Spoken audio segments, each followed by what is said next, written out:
నిన్న పులివెందుల్లో జరిగిన దాడి చాలా నీచమైన చర్య. ఇది చంద్రబాబు నాయుడు బీసీలు చట్టం తెస్తానని చెప్పి బీసీల పైన దాడులు చేసే మీద చట్టం తెచ్చాడు తప్ప బీసీల కోసం చట్టం తెచ్చించలేదు.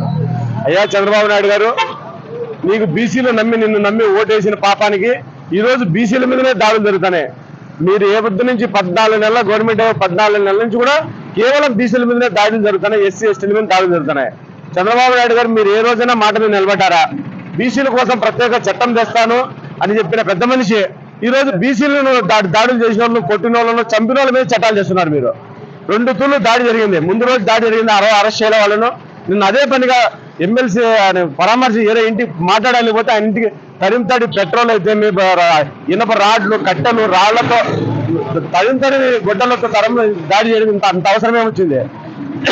కేవలం ఒక జెడ్పీటీసీ 2 జెడ్పీటీసీలు జరుగుతున్న కడప జిల్లాలో జెడ్పీటీసీ ఎలక్షన్ల కోసమే ఇంత చేయాల్సిన అవసరమే వచ్చింది.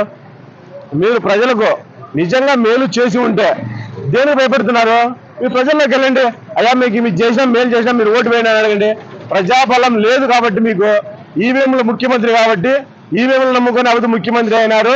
ఇవతు ఈవీఎం బలము సరిపోదు కాబట్టి ప్రజాబలం మంది ఓడిపోతున్నారు కాబట్టి ప్రజల మీద దాడి చేస్తున్నారు. చంద్రబాబు నాయుడు గారు మీకు ఒకటే చెప్తున్నాం, మీరు ఎంతసేపు ఈవీఎంలు ట్యాంపరింగ్ చేయగలుగుతారేమో కానీ ప్రజల మనసు మాత్రం ట్యాంపరింగ్ చేయలేరు. ఎందుకంటే ప్రజా సంక్షేమ నేత వైఎస్ జగన్మోహన్ రెడ్డి గారు ఆయన ఇచ్చిన సంక్షేమ ఫలాలన్నీ ఈ రోజు తాళం వేశారు. మీరు చేసింది ఏం చేస్తున్నారంటే ఒక్కటన్నా సంక్షేమ ఫలం చేస్తున్నారా? గ్యాస్ సిలిండర్ అని చెప్పినారు. గ్యాస్ సిలిండర్ ఎన్ని ఇచ్చారు? కేవలం 10,000 మందికి కూడా గ్యాస్ సిలిండర్ ఇచ్చిన పాపాను పోలే. మీరు సరిగ్గా గ్యాస్ సిలిండర్లు సంవత్సరానికి 3 అయితే ఇప్పుడు 14 నెలలు 4 సిలిండర్లు ఇచ్చిండాలి ప్రజలకు. ఎక్కడ 4 సిలిండర్లు ఇచ్చారా? ఒక సిలిండర్ ఇచ్చినారు, అది కలిసి 10 విషయాలు వంతు ఇచ్చినారు. రూపాయలు 10 విషయాలు వంతు ఇచ్చారు, 10% ఇచ్చారు. మీరు ఇకనైనా బుద్ధి తెచ్చుకొని మహిళలకు ఉచిత బస్సు అంటున్నారు, అది ఎంత మటుకు జరుగుతుందో తెలియదు. ఇప్పటికీ చేనేతలకైతేనేమి, రైతులకైతేనేమి, మత్స్యకారులకైతేనేమి, నాయ బ్రాహ్మణులకైతేనేమి, రజకులకైతేనేమి అమ్మఒడి చెప్పారు. అమ్మఒడి అందరికి ఇస్తానని చెప్పినారు. ఎంతమందికి ఇచ్చారో దాని మీద గురించి ఎక్కడైనా సచివాలయంలో ఎక్కడైనా నోటీస్ బోర్డు తగిలిచ్చారా? ఈ మండలానికి ఇన్ని ఇచ్చినాం, ఈ తాలూకాకి ఇన్ని ఇచ్చినాం, ఈ జిల్లాలో మేము అమ్మఒడి ఇచ్చినాము, గ్యాస్ సిలిండర్లు ఇచ్చినాము, ఈ చేసినామని తగిలిచ్చే దమ్ము తెలుగుదేశం కార్యకర్తలకు కానీ, నాయకులకు కానీ, ముఖ్యమంత్రి కానీ ఉన్నదా? లేదు. కేవలం ఎంతసేపు యాన్నో ఒకరికి గ్యాస్ సిలిండర్ ఇచ్చింది అన్ని ఇచ్చేసినాము, ఎవరికో 4 అమ్మఒడి ఇచ్చి అన్ని ఇచ్చేసినాము. ఇది కాదు, మీరు ఇస్తానన్నారు. అబద్ధం 87 లక్షల చిల్లర 88 లక్షల మందికి అమ్మఒడి వేసినారు జగన్మోహన్ రెడ్డి గారు. మీరు ఇప్పుడు అందరికి ఇస్తానన్న 54 లక్షలు ఎందుకైనా మీకు అంటే 1.5 కోట్లు ఆ రకంగా ఎత్తుకుంటే ఇప్పుడు ఎన్నైనాయి మీకు?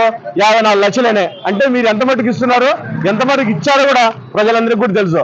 కేవలం ఒక పింఛను మాత్రమే గవర్నమెంట్ వచ్చినానికి కొనసాగుతుంది. అది కూడా 5 లక్షల మందికి 6 లక్షలు తక్కువ అందరికి కట్ చేసి 3 లక్షలు 3,000 4,000 చేశారా తప్ప దాంట్లో కూడా కోత విధిస్తూ మీరు ఎగస్ట్రా ఏమన్నా బడ్జెట్ అయినా కేటాయించినారా? ఏది లేదు. బీసీల మీద దాడులు చేయడము, ఎస్సీ ఎస్టీల మీద దాడులు చేయడము, ఈ నీచమైన చర్యను ఇకనైనా మానుకొని ప్రజా సంక్షేమ వైపు అడుగులేసి ప్రజల మన్నులు పొందాలని మేము కోరుకుంటున్నాం. లేదనుకుంటే భవిష్యత్తులో బీసీలంతా ఏకమయ్యి నీకు డిపాజిట్ కూడా రాని విధంగా మేమందరం కూడా బుద్ధి చెప్పేదాన్ని మేమంతా బీసీలమంతా సిద్ధమవుతున్నాం. అయ్యా చంద్రబాబు నాయుడు గారు, బీసీల చట్టం తేవడం అని ఎట్టనని బీసీల మీద దాడులు అరికడితే చాలని ఈ సభాముఖంగా మేమందరం కోరుకుంటున్నాం. పోలీసులు మీ వంతు ఉన్నారని కేవలం పోలీస్ వ్యవస్థను అడ్డం పెట్టుకొని అందరి మీద దాడులు చేస్తూ వాళ్ళని కేసులు పెట్టకుండా మా మీద తప్పుడు కేసులు పెట్టడానికి అయితే పోలీసులు ఉంటారు. వాళ్ళ మీద తప్పులు చేసి గమనాటం చేశారు, రౌడీ ఏం చేశారని కేసులు పెట్టడానికి పోలీసులు లేరు. అయ్యా పోలీస్ వ్యవస్థ మీరన్నా ఆ బుద్ధి మీరు ఏమని ప్రమాణకం చేసి కాగిబట్టలు వేసుకున్నారు, ఈరోజు ఏ విధంగా వ్యవహరిస్తున్నారు మీ విజ్ఞతగా వదిలేస్తున్నాం. ప్రజలందరూ కూడా పోలీస్ వ్యవస్థను గమనిస్తున్నారు, చంద్రబాబు నాయుడుని గమనిస్తున్నారు. తగిన సమయంలో కరెక్ట్ గా గుణపాఠం చెప్పడానికి అందరూ కూడా సిద్ధంగా ఉన్నారు. బీసీ సోదరులందరూ కూడా జై జగన్ మాట్లాడతారా?